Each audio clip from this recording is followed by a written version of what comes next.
23 de febrero de 1945. Monte Suribachi, Eboima. El soldado de primera clase Tadashi Yamamoto estaba agazapado en un búnker de hormigón, con las manos temblorosas mientras escribía unas palabras que le habrían valido la ejecución si sus propios oficiales lo hubieran descubierto. Los marines no son humanos. No mueren como los demás hombres. Todo lo que nos habían dicho sobre la debilidad estadounidense era mentira. Por la rendija de tiro, acababa de presenciar algo que contradecía todas las suposiciones que le habían inculcado durante el entrenamiento. 6 marines habían asaltado su posición bajo un fuego fulminante de ametralladora. 3 cayeron, pero los demás siguieron avanzando. Cuando sus camaradas lanzaron una andanada de granadas, un marín absorbió la explosión con su propio cuerpo para proteger a su escuadrón y luego siguió luchando con heridas catastróficas hasta que físicamente no pudo sostener su arma. Los supervivientes tomaron la posición en cuestión de minutos. 21.000 defensores japoneses ocuparon Eboima, atrincherados en 18 kilómetros de túneles y fortificaciones.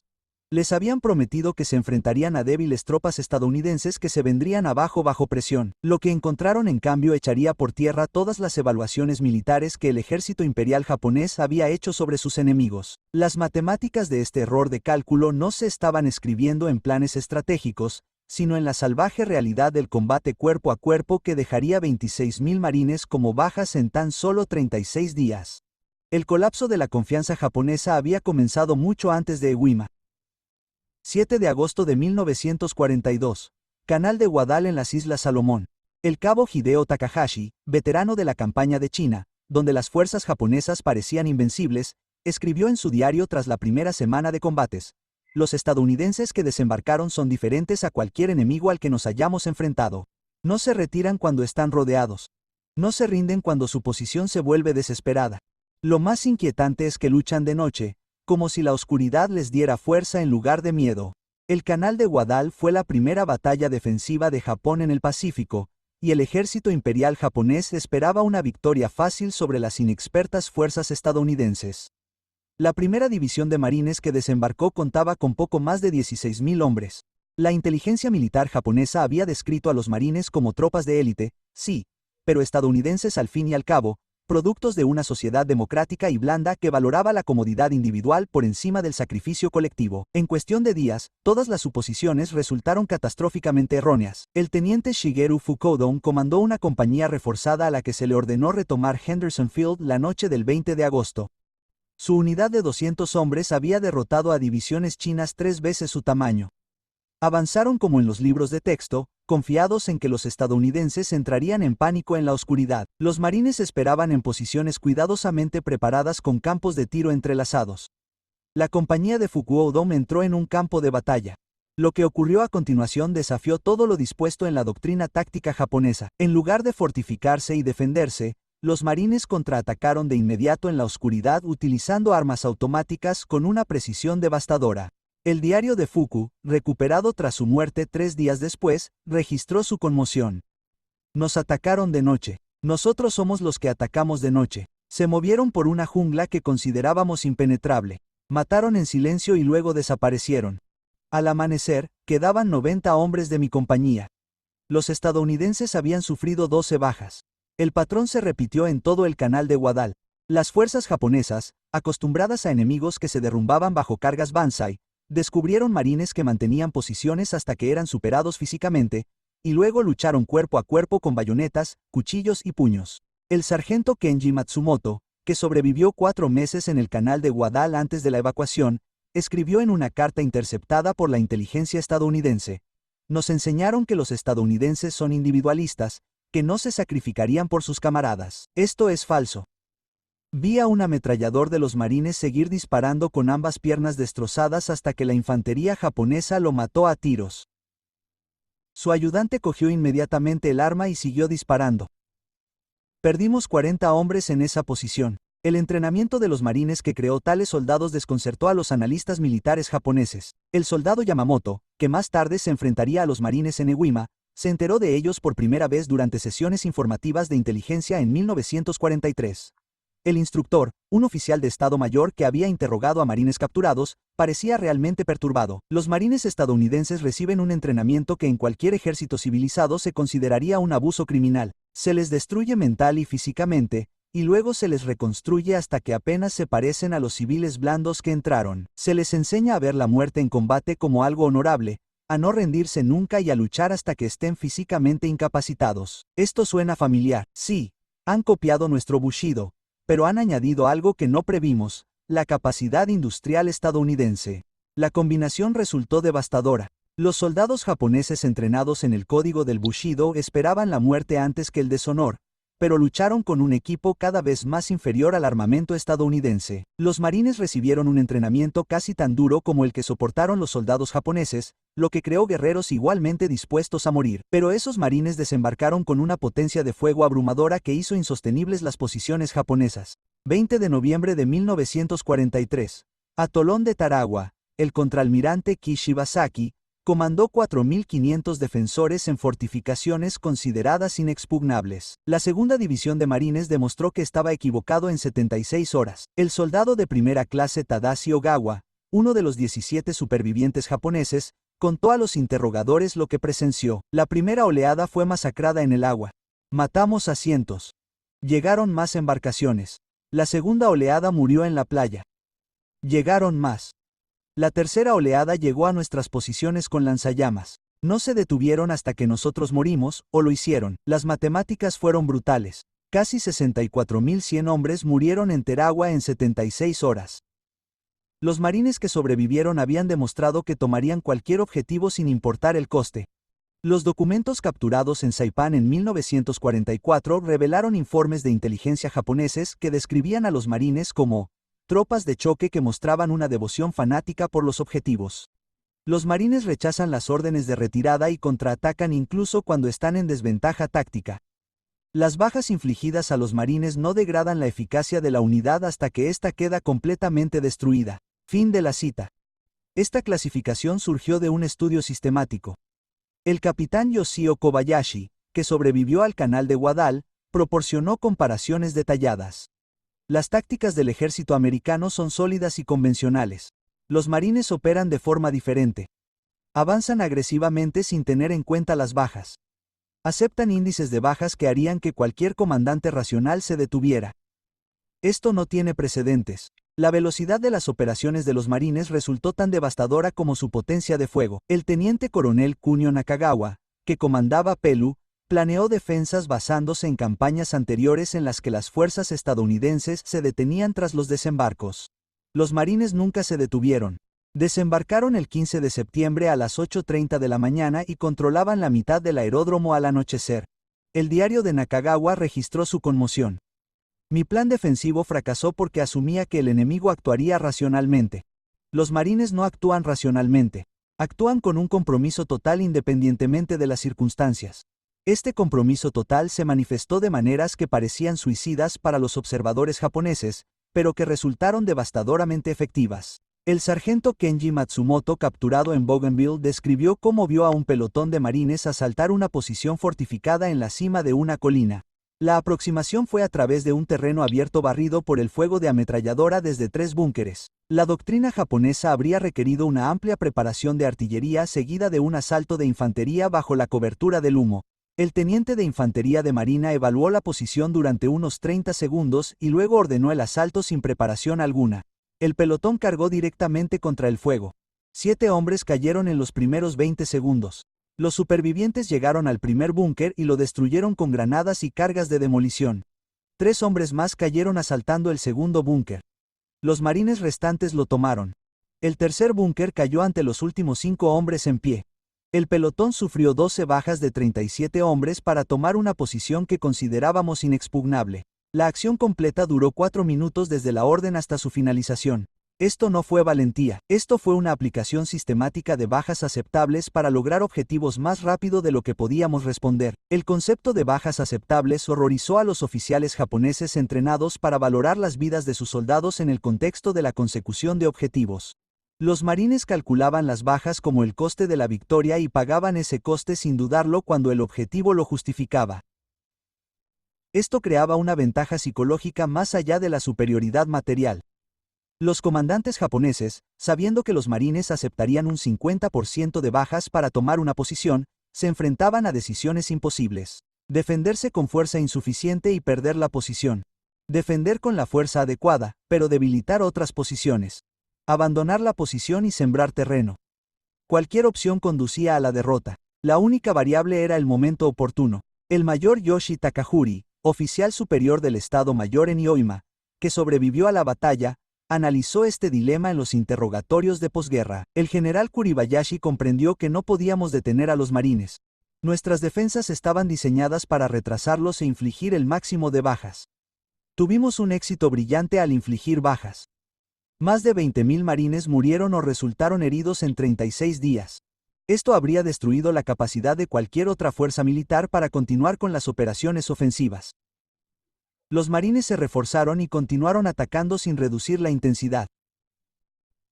Calculamos que infligir 10.000 bajas detendría su avance durante al menos una semana. Sufrieron 10.000 bajas en la primera semana y su avance nunca se ralentizó. Esto reveló el desequilibrio fundamental. Podían reemplazar las bajas más rápido que nosotros. Tenían 50 divisiones de marines en el Teatro del Pacífico o entrenándose en Estados Unidos. Teníamos defensores finitos en cada isla. Las matemáticas dictaban nuestra derrota. Las matemáticas se extendían más allá de la simple mano de obra. Los marines desembarcaron con apoyo logístico que permitió operaciones sostenidas a intensidades que las fuerzas japonesas no podían igualar. El subteniente Toshio Yamamoto, capturado en Saipan, presenció el contraste de primera mano durante una infiltración nocturna. Dirigí una patrulla para observar las posiciones estadounidenses 3 días después de su desembarco. Esperábamos encontrar tropas exhaustas con suministros limitados, como habrían estado las fuerzas japonesas después de 3 días de intenso combate en una disputada cabeza de playa. En cambio, encontramos marines comiendo comida caliente, recibiendo reabastecimiento de munición en camión, con tiendas médicas que atendían a los heridos de Tamatum y áreas de descanso donde las unidades rotaban fuera de la línea. Sus depósitos de suministros contenían más munición que todo mi regimiento. Tenían cocinas móviles que preparaban comidas frescas. Tenían duchas portátiles e instalaciones de lavandería.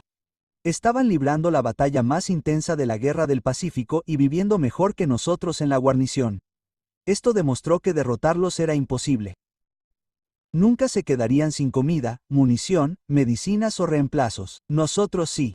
La implacable logística estadounidense creó una forma de guerra de desgaste que favoreció a los marines a pesar de las mayores bajas iniciales.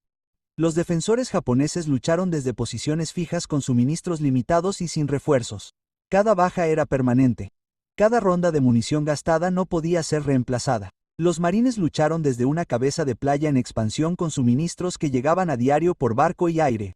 Las bajas eran evacuadas y reemplazadas. La munición era ilimitada. Cuanto más duraba una batalla, más débiles se volvían los defensores japoneses mientras que los marines se fortalecían. Esta dinámica resultó decisiva en Paleleu, donde la defensa del coronel Nakagawa duró del 15 de septiembre al 27 de noviembre. La primera división de marines sufrió tantas bajas que fue retirada y reemplazada por elementos de la 81ª División de Infantería en octubre. Una segunda división de marines continuó las operaciones hasta que las unidades del ejército la relevaron. La batalla que los planificadores japoneses esperaban que durara una semana duró 11 semanas. Los defensores japoneses infligieron más de 10.000 bajas estadounidenses, pero los estadounidenses podían permitirse esas pérdidas y seguir atacando. Japón no podía permitirse defender cada isla a ese coste. La aritmética era insostenible. La insostenibilidad se hizo evidente para el liderazgo militar japonés a mediados de 1944. Los resúmenes de inteligencia distribuidos a los comandantes de guarnición reconocían que no se podía detener a los marines, solo retrasarlos. Un documento capturado en Tinian proporcionó una guía que reveló el abandono total de cualquier esperanza de victoria. Al defenderse de un asalto marín, no espere mantener posiciones indefinidamente. El objetivo es retrasar el avance estadounidense lo suficiente para permitir otros objetivos estratégicos. Cada día de resistencia es valioso. Cada marín muerto o herido es valioso. Pero comprenda que la posición caerá. Prepárese en consecuencia. Abastezca las posiciones con la máxima munición. Cree posiciones defensivas redundantes. Planifique la retirada por etapas. Acepte que probablemente morirá en la defensa. Su sacrificio le da tiempo al imperio. Hay honor en este sacrificio, incluso sin victoria. Este sombrío cálculo definió la estrategia defensiva japonesa para el último año de la Guerra del Pacífico. Los defensores ya no luchaban para ganar batallas. Luchaban para que esas batallas fueran tan costosas que los estadounidenses pudieran negociar en lugar de invadir Japón. Los marines, al aceptar bajas que habrían obligado a otros ejércitos a detenerse, anularon esta estrategia. Pagaron el precio exigido y continuaron avanzando. Ningún coste era demasiado alto, ninguna posición era demasiado fuerte. La ofensiva nunca se detuvo. El soldado Tadashi Gawa, uno de los pocos supervivientes de Terawa, describió más tarde el impacto psicológico de enfrentarse a semejante enemigo. Tras el primer día de batalla, sabíamos que perderíamos. Los marines habían desembarcado con una fuerza abrumadora. Tenían fuego naval que destruyó nuestras posiciones. Tenían apoyo aéreo que nos bombardeaba continuamente, pero seguíamos creyendo que podíamos hacerles pagar un precio tan terrible que se replantearían futuras invasiones. Luego los vimos seguir atacando a pesar de las horribles bajas. Caminaron entre el fuego de las ametralladoras que mató a docenas. Más marines llegaron tras ellos. También los matamos. Llegaron más. Luchamos durante 3 días con un compromiso absoluto. Causamos miles de bajas. Morimos casi hasta el último hombre y los marines tomaron Tarawa según lo previsto. Pagaron el precio que exigimos y continuaron su avance por el Pacífico. Fue entonces cuando comprendimos que la guerra estaba perdida. Un enemigo que pagará cualquier precio para ganar no puede ser derrotado haciendo que la victoria sea cara. Esta comprensión se extendió por el ejército japonés a medida que los supervivientes de cada batalla trasladaban sus experiencias a la siguiente. Cuando los marines desembarcaron en Ewima en febrero de 1945, todos los defensores japoneses sabían que se enfrentaban al enemigo más implacable del Pacífico. Sabían que morirían. Sabían que los marines tomarían la isla. La única pregunta era cuántos marines morirían con ellos. El plan defensivo del general Kuribayashi aceptó estas realidades y construyó una estrategia en torno a ellas. Sus órdenes a las tropas reconocieron lo que la propaganda oficial negaba. No podemos ganar esta batalla, solo podemos hacer que los estadounidenses sangren por cada metro de terreno. Esa es nuestra misión. Aceptar la muerte. Infligir bajas. Retrasar su avance. Así es como servimos al imperio en su hora más oscura. Esta evaluación demostró ser precisa batalla tras batalla. El 19 de febrero de 1945, el día D, Onima proporcionó el análisis militar japonés más completo de las capacidades de los marines. El general Tadamichi Kuribayashi, posiblemente el comandante defensivo más capaz que Japón envió al Pacífico, pasó meses estudiando tácticas marinas y creando defensas específicamente diseñadas para derrotarlos. Sus preparativos fueron extraordinarios. Pero antes de que yo pusiera a prueba las teorías de Kuribayashi, los asaltantes marinos habían demostrado capacidades más allá de la excelencia estándar. Estas unidades de élite llevaron a cabo operaciones de penetración profunda que crearon un terror desproporcionado para su pequeño número. Las fuerzas japonesas descubrieron que los asaltantes operaban en la oscuridad con una eficacia devastadora. El coronel Kono Ichiki aprendió esto fatalmente en el canal de Guadal en agosto de 1942. Sus 900 hombres habían derrotado a las fuerzas chinas mediante agresivos ataques nocturnos. La doctrina japonesa sostenía que los estadounidenses temían a la oscuridad. Ichi planeó un asalto nocturno de manual contra posiciones marinas en el río Tanaru. Los asaltantes del primer batallón de asaltantes marinos esperaron en posiciones preparadas. La fuerza de Ichiki se adentró en el río a la 1:30 de la mañana horas del 21 de agosto. Los asaltantes abrieron fuego a quemarropa con armas automáticas apoyadas por artillería preregistrada. La batalla duró 20 minutos. Las bajas japonesas superaron los 700 muertos. Las bajas de los marines ascendieron a 35. Los asaltantes finalmente se disolvieron e integraron en divisiones regulares de marines en 1944, pero sus tácticas se extendieron por todo el núcleo. En Ewima, la infantería de marina estándar empleaba técnicas que los asaltantes habían desarrollado por primera vez. Las patrullas nocturnas se exploraban continuamente. Las unidades pequeñas tomaban decisiones independientes. Las comunicaciones permitían una coordinación sin precedentes. El resultado fue un enemigo que luchaba las 24 horas del día con una intensidad que las fuerzas japonesas no podían mantener. El cabo Hideo Takahashi, que luchó en 3 islas antes de su captura en Okinawa, resumió la experiencia. Los marines nunca se detuvieron.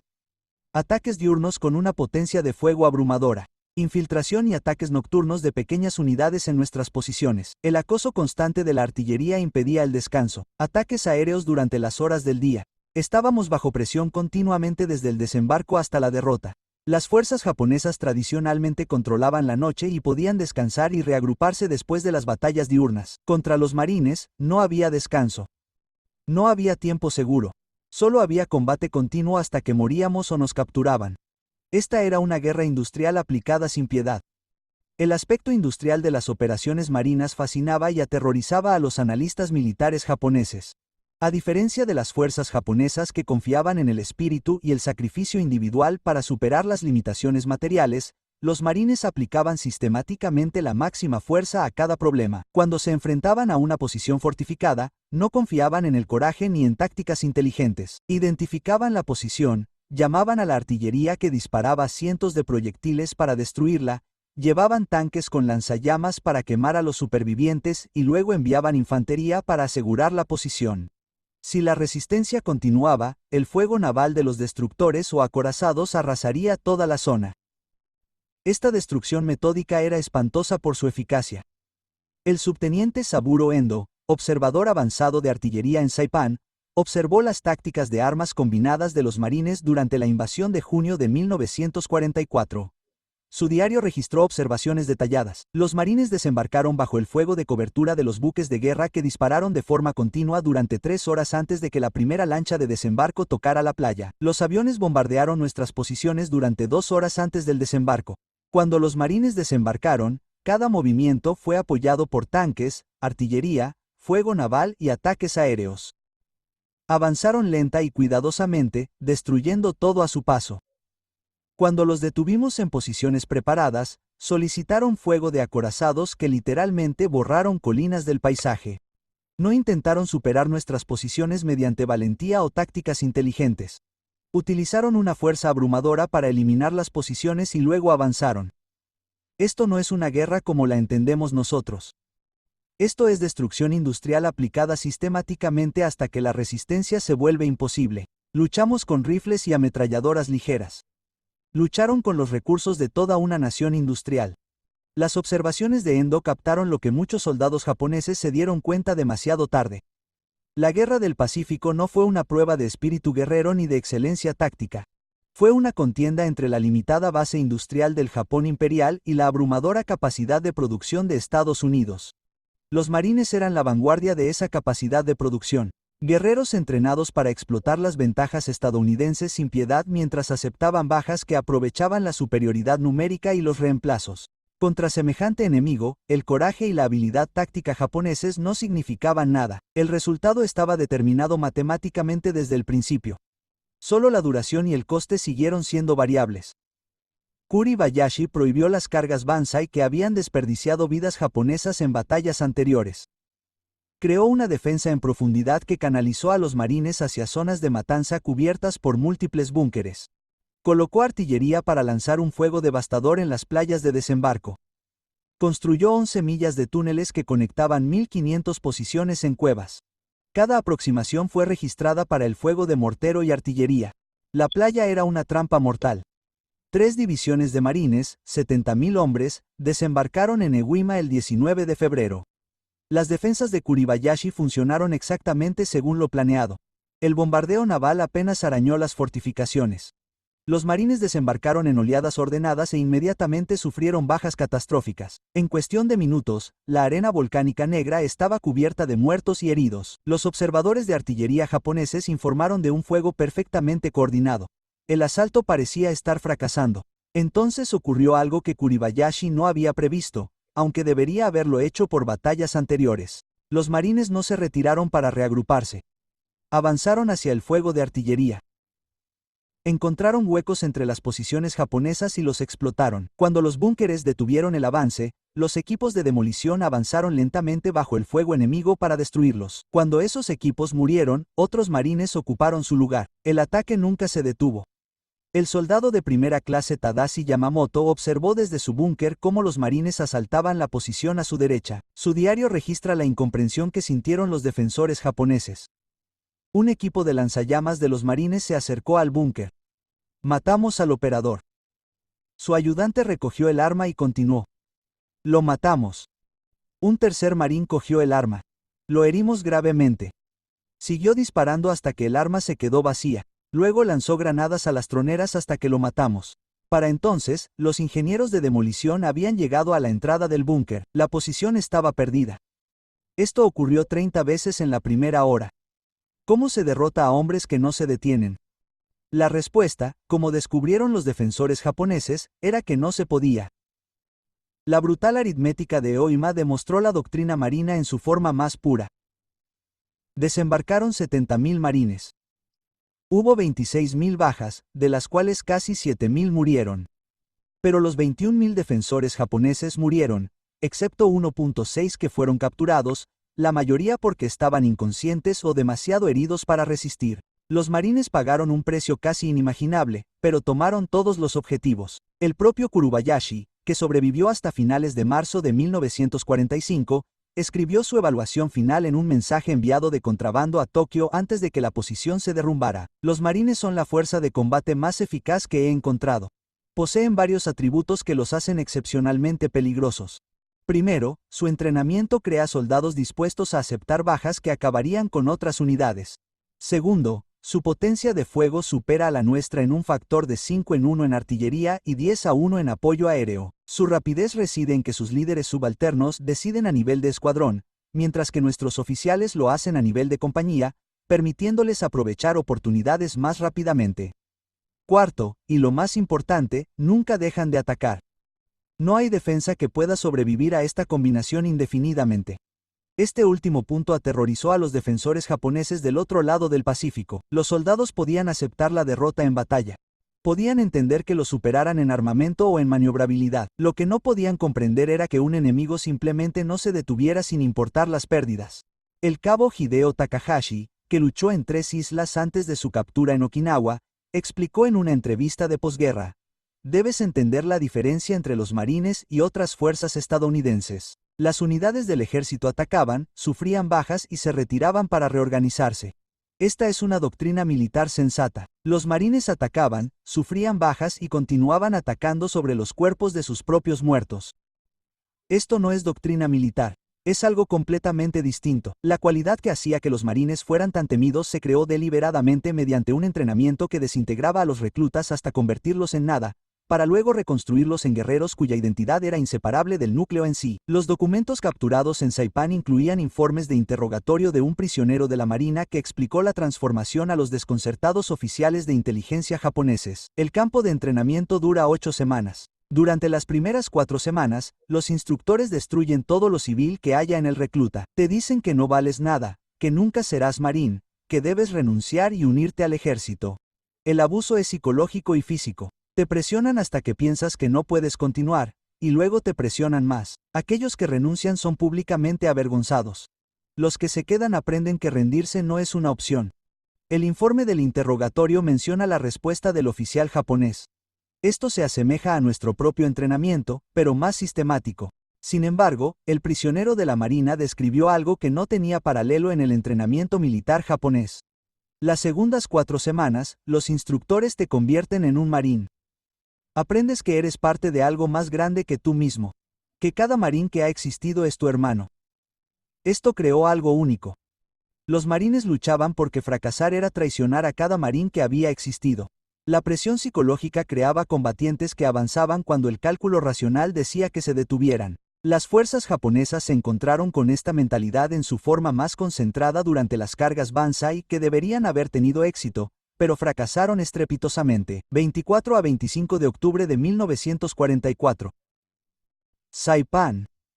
El coronel Takuya Takasha lideró a aproximadamente 3.000 soldados japoneses en una carga Banzai final contra posiciones de la Marina. La doctrina japonesa sostenía que un asalto de este tipo llevado a cabo con un compromiso absoluto destruiría cualquier defensa por pura ferocidad y el miedo de los defensores a ser invadidos. Los marines de la 27ª División de Infantería, posicionados en la trayectoria del ataque, dormían en su mayoría cuando comenzó la carga a las 3 de la mañana horas. Los soldados japoneses se abalanzaron sobre las líneas de marines, gritando, bayonetas caladas, abrumando las posiciones avanzadas por su gran número. La doctrina tradicional habría exigido una retirada para reagruparse. Los marines contraatacaron de inmediato. Los oficiales y sargentos organizaron posiciones defensivas desesperadas en posiciones clave. Los marines utilizaron todas las armas disponibles, desde artillería disparando a quemarropa hasta cuchillos de trinchera en combate cuerpo a cuerpo. La lucha duró 4 horas. Cuando amaneció, los cuerpos japoneses cubrían un área de 500 metros de profundidad. Las bajas estadounidenses ascendieron a 90 muertos y 247 heridos. Murieron 3.000 soldados japoneses. El soldado de primera clase Tishi Yoshida sobrevivió a la carga con heridas graves. Su informe de interrogatorio, presentado 3 días después, captó la conmoción que sintieron los soldados japoneses. Nos dijeron que los estadounidenses temen el combate cuerpo a cuerpo, que confían en la potencia de fuego porque son cobardes de corazón. Cargamos contra sus posiciones esperando que se derrumbaran. Lucharon cuerpo a cuerpo contra nosotros y nos derrotaron. Vi a un sargento de la infantería de marina matar a 7 hombres con una bayoneta y una pistola antes de caer. Esto no es cobardía. Nos mintieron. Mintieron en todos los aspectos de la capacidad de los marines. La propaganda japonesa había pasado años describiendo a los estadounidenses como personas débiles e individualistas que no podían soportar las adversidades. Los marines que dormían en trincheras llenas de agua, comían raciones frías durante semanas y luchaban a 100 grados de calor con un 80% de humedad contradecían esas afirmaciones. Los soldados japoneses supuestamente entrenados para las adversidades vieron a los marines prosperar en condiciones que ponían a prueba la resistencia japonesa hasta sus límites. El cabo Kenji Matsumoto, que sobrevivió al canal de Guadal antes de ser trasladado a Bougainville, donde fue capturado en febrero de 1944, describió el contraste de las condiciones. En septiembre de 1942 recibíamos raciones reducidas, arroz 2 veces al día, a veces menos. Completábamos con cualquier cosa comestible que pudiéramos encontrar en la jungla. Vimos a los marines comer 3 comidas completas al día, a veces más. Recibían reabastecimiento regular por aire y mar. Tenían agua potable, suministros médicos y munición ilimitada. Nos dimos cuenta de que estábamos luchando contra un enemigo que nunca se quedaría sin recursos. Esa comprensión rompió algo en nosotros.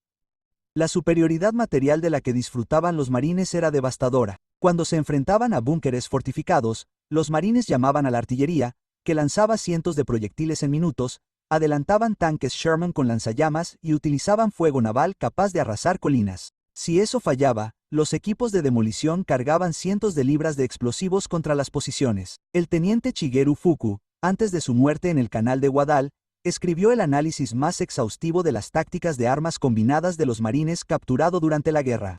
Los marines no luchan como soldados individuales. Luchan como las partes de una sola máquina. Los fusileros fijan nuestra posición. Los ametralladores suprimen nuestro fuego. Los Mortimer lanzan humo para cegar a nuestros observadores. La artillería destruye nuestros búnkeres. Los tanques avanzan seguidos de la infantería. Aviones bombardean objetivos inaccesibles para la artillería. Esto ocurre a los pocos minutos del contacto, coordinado por oficiales subalternos que utilizan radios. No podemos contrarrestar esto porque no podemos coordinarnos a la misma velocidad. Para cuando nuestro comandante comprende la situación y da órdenes, los marines ya se han movido para explotar nuestra debilidad. Esta velocidad de ejecución fue posible porque los marines delegaron autoridad al nivel más bajo posible. Los sargentos tomaron decisiones que la doctrina japonesa reservaba para los capitanes. Los cabos dirigieron asaltos que requerían la autoridad de un teniente en el ejército imperial japonés. El resultado fue un enemigo que se adaptó más rápido de lo que las fuerzas japonesas podían reaccionar. Cuando un búnker detenía el avance de los marines, un sargento redirigía inmediatamente el ataque mediante un enfoque diferente mientras solicitaba fuego de apoyo, todo ello sin esperar órdenes superiores. Los defensores japoneses a menudo se encontraban luchando contra enemigos que aparecían en direcciones inesperadas porque los marines habían identificado y explotado las debilidades antes de que los comandantes japoneses se dieran cuenta de su existencia. El arma más temida de los marines no eran los fusiles ni la artillería. Era el lanzallamas. Los soldados japoneses entrenados para morir honorablemente en combate descubrieron que los lanzallamas no ofrecían una muerte honorable.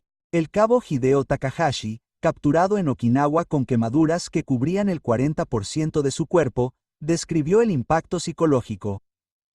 Nos enseñaron a aceptar la muerte en batalla como algo glorioso. Muerte por balas, bayonetas, artillería. Estas son muertes de guerreros. El fuego es algo diferente. Ves las llamas acercarse a tu posición. Hueles a camaradas quemándose vivos.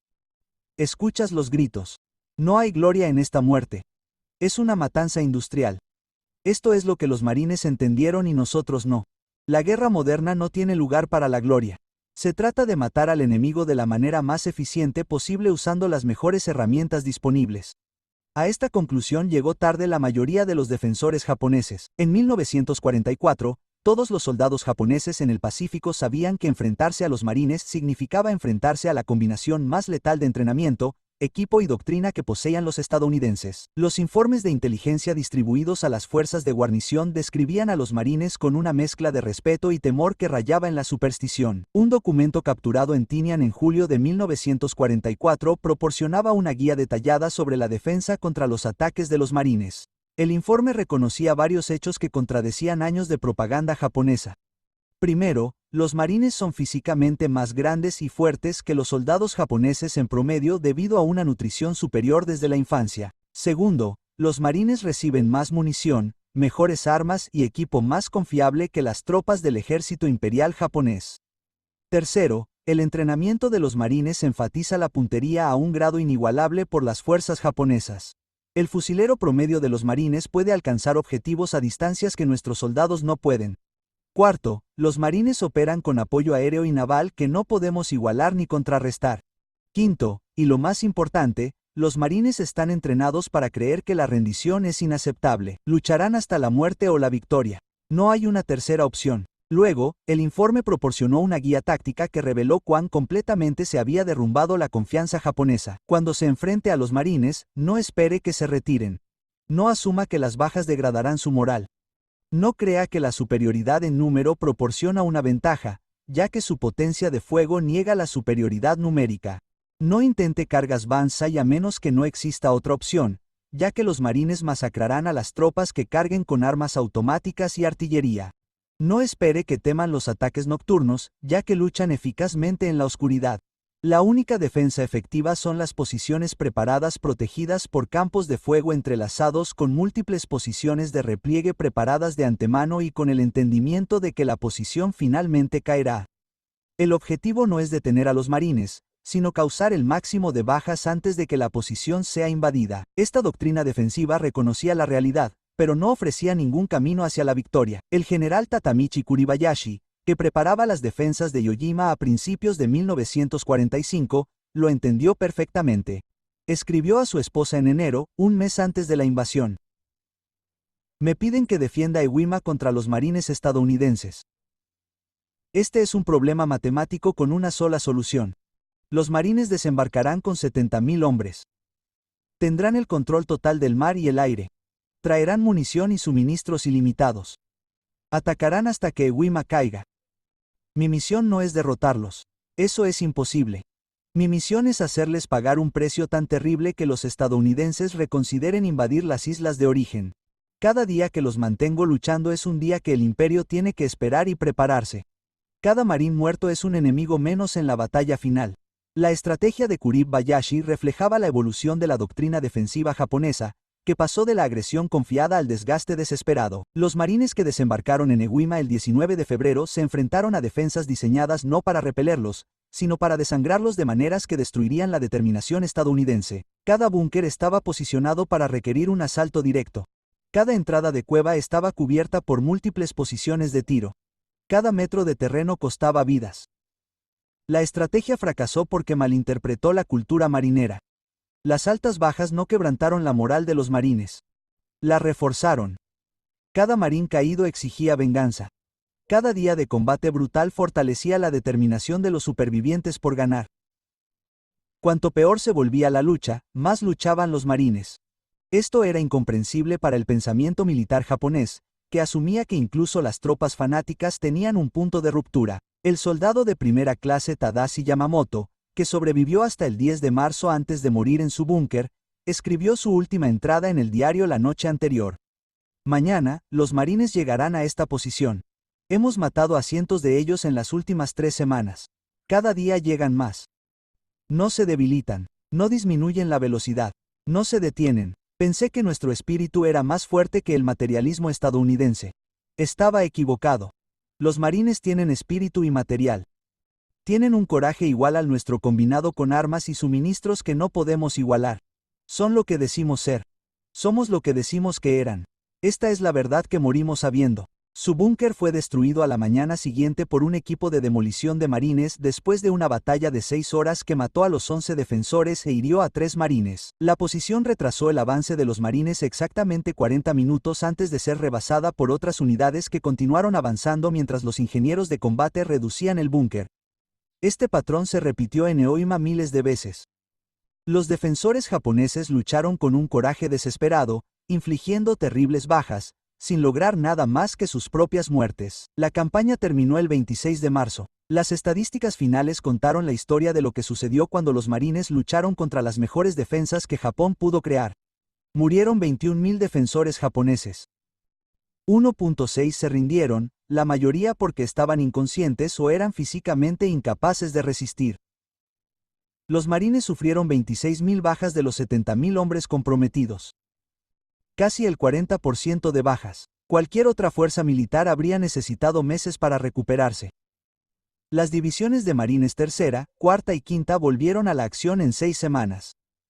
Esta capacidad de absorber bajas y continuar luchando se convirtió en la característica definitoria que más aterrorizó a los defensores japoneses. El cabo Kenji Matsumoto, encarcelado en Hawái tras su captura, explicó en una entrevista de 1946 lo que sentían los soldados japoneses frente a los marines.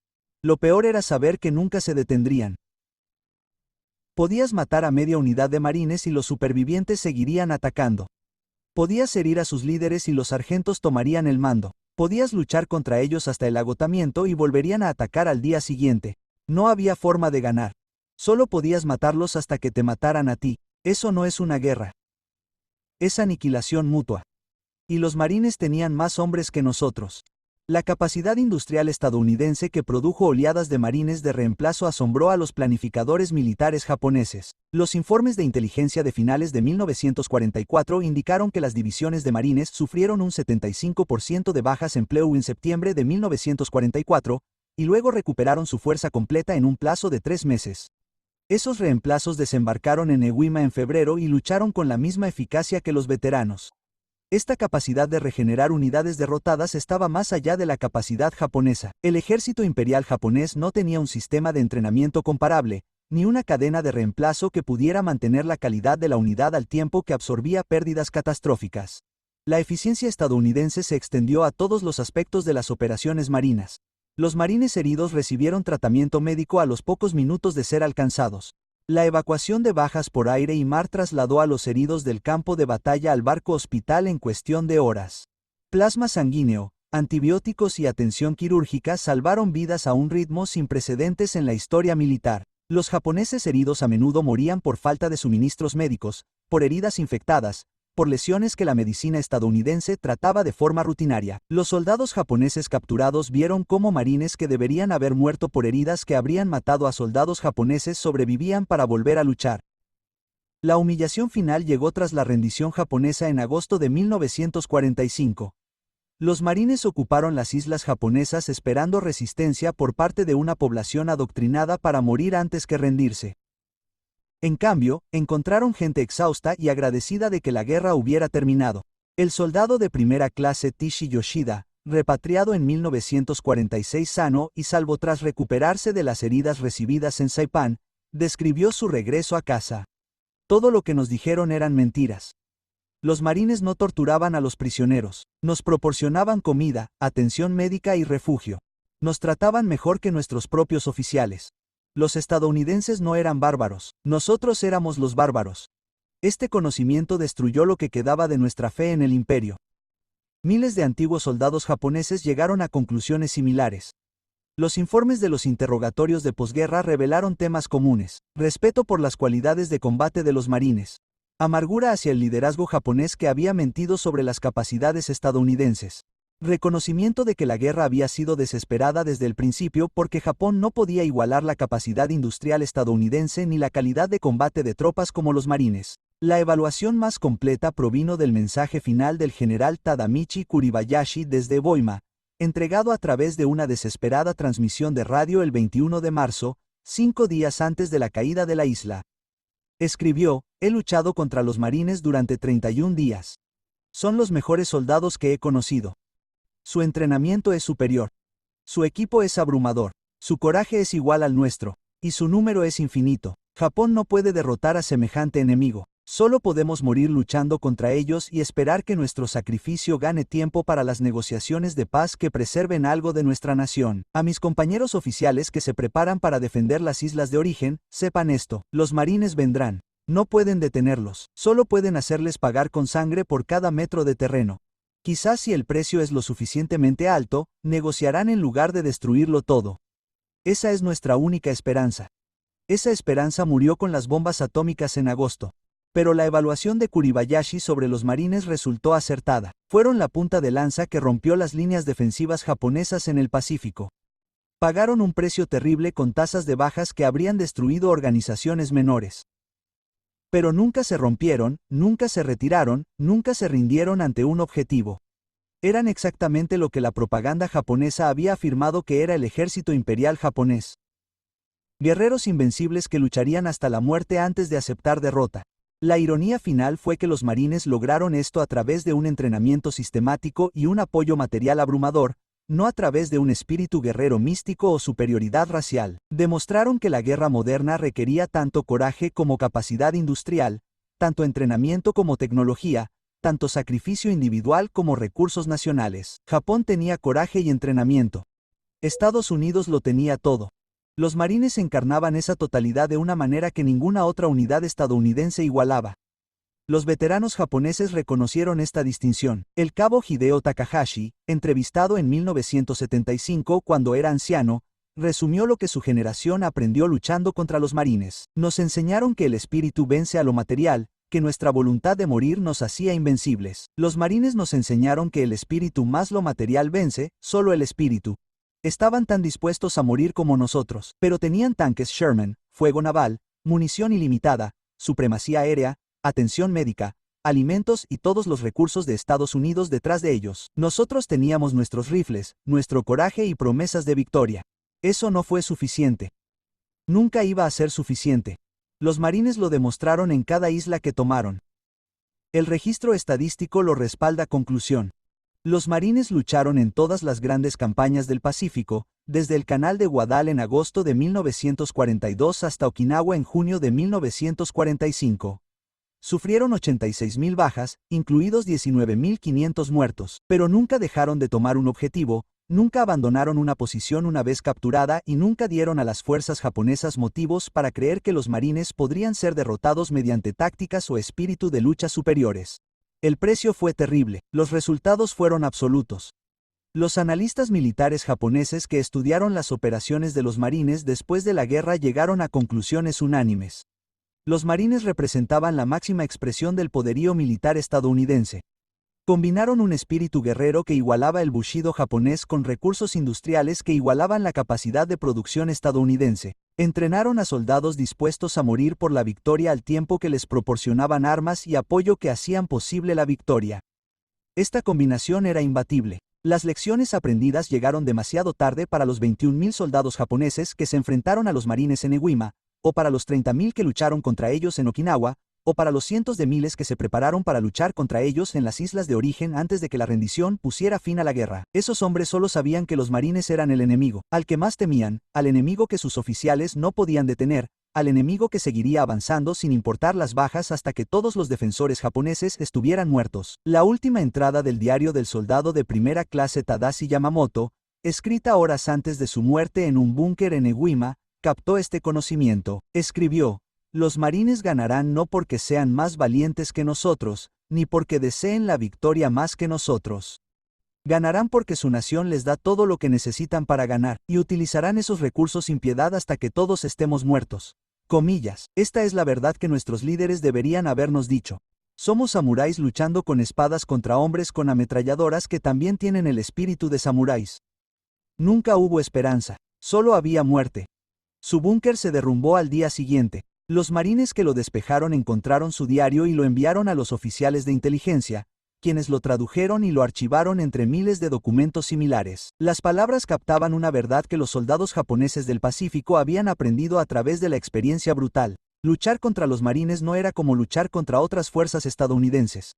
No era como luchar contra británicos o chinos o cualquier otro enemigo, era luchar contra un oponente que combinaba todo lo que Japón decía poseer con todo lo que a Japón le faltaba. Esa combinación convirtió a los marines en el enemigo más temido al que se enfrentarían los soldados japoneses. Las estadísticas cuentan parte de la historia, las batallas cuentan más. Pero las palabras de los soldados japoneses que sobrevivieron para contarlo revelan el panorama completo. Lucharon contra hombres que no se detendrían, que no se rendirían, que morirían antes de aceptar la derrota y que tenían las armas y el apoyo para que ese espíritu fuera devastador. Contra semejante enemigo, el coraje no era suficiente, el entrenamiento no era suficiente, la determinación no bastaba, nada era suficiente, salvo la rendición o la muerte. El ejército japonés eligió la muerte. Los marines la entregaron con eficacia sistemática. Por eso los soldados japoneses temían luchar contra los marines más que contra cualquier otra unidad. Los marines dijeron que tomarían el objetivo y lo hicieron. Dijeron que aceptarían cualquier coste y lo pagaron. Nunca se detuvieron. Los defensores japoneses descubrieron que el valor no significaba nada cuando se enfrentaban a un enemigo que igualaba su determinación y superaba su potencia de fuego en factores que hacían que la resistencia fuera inútil. Esa fue la lección aprendida con sangre desde el canal de Guadal hasta Okinawa. Cuando terminó la guerra y se disolvió la propaganda, los veteranos japoneses reconocieron la verdad que sus líderes habían ocultado. Los marines eran todo lo que Japón afirmaba que eran sus soldados, respaldados por todo lo que Japón nunca podría proporcionar. Contra semejante enemigo, la guerra estaba perdida antes de empezar. Los marines lo demostraron por completo, isla por isla, a un coste medido en miles de vidas en ambos bandos.